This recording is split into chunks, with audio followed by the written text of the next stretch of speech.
दोस्तों इस वीडियो में हम लोग बात करेंगे एलटी गेट 2022 की नई वैकेंसी के बारे में।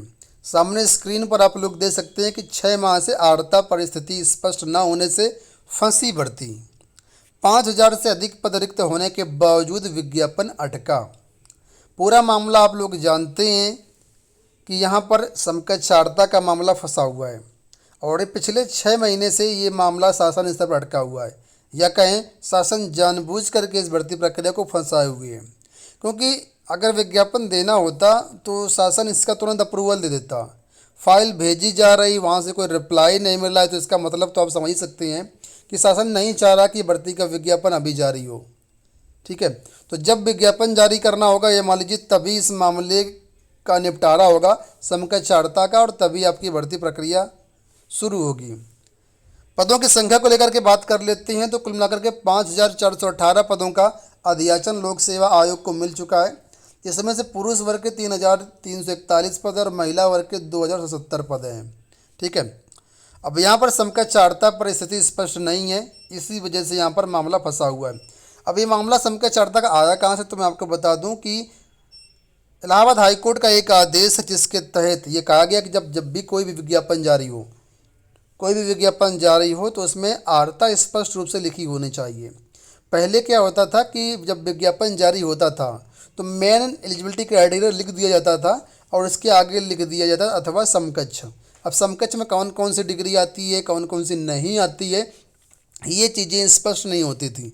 अभ्यर्थी फॉर्म भर देते थे, फॉर्म भरने के बाद जो आयोग है उनको बाहर कर देता था कि आप एलिजिबल नहीं हो, और जब ऐसा हो जाता था तो अभ्यर्थी चले जाते थे हाई कोर्ट। तो ये भर्ती प्रक्रिया फंस जाती थी बाद में। तो इस वजह से कोर्ट ने कहा कि जब विज्ञापन जारी करो तभी स्पष्ट करो सारी चीज़ें, ताकि बाद में मामला फंसने न पाए और जो अभ्यर्थी हैं वो भी परेशान ना हो। ठीक है, तो इन सब चीज़ों को देखते हुए अब जब भी कोई विज्ञापन जारी होता है, चाहे लोक सेवा आयोग या अन्य कोई, तो वहाँ पर समकक्षार्ता स्पष्ट रूप से मेंशन होती है कि ये डिग्रियाँ मान्य होंगी। इसके लिए सुनने में आया था कि कई विषयों के समकक्षार्ता का मामला निस्तारित हो चुका है, लेकिन कुछ विषय अभी ऐसे हैं जिन पर अभी आर्ता निर्धारण नहीं हो पा रहा है। इसको लेकर के लोक सेवा आयोग की तरफ से दोबारा पत्राचार किया गया है, दोबारा से फाइल निदेशालय को भेजी गई है, लेकिन ये जो फाइल है अभी शासन स्तर पर लंबित है। ठीक है, तो जब तक शासन स्तर से इस मामले का निस्तारण नहीं हो जाता है तब तक मान लीजिए भर्ती नहीं आएगी।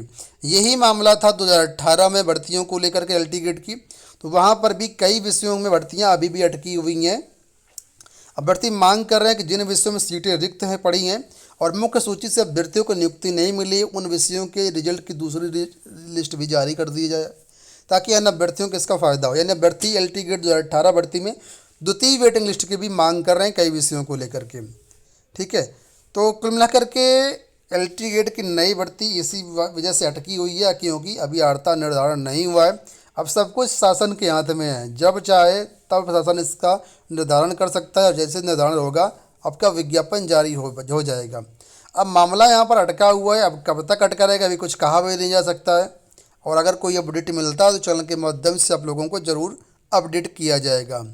ठीक है, तो फिलहाल इस वीडियो में इतना ही। आप लोग अगर तैयारी कर रहे हैं तो तैयारी तो करते रहिए, क्योंकि सब कुछ शासन के हाथ में है। कब निर्धारण हो जाए, कब विज्ञापन आ जाए, फिर आपकी तैयारी ना हो पाए तो इसमें बाद में आपको समस्या होगी। इस वजह से टीजीटी पीजीटी की तैयारी कर रहे हैं उसकी करते रहिए, साथ में एलटी गेट भी आपका तैयार होता ही रहेगा। बाकी जीएस वगैरह रहेगा तो बाद में उसको देख लेना आप, है ना। तो फिलहाल इस वीडियो में इतना ही, धन्यवाद।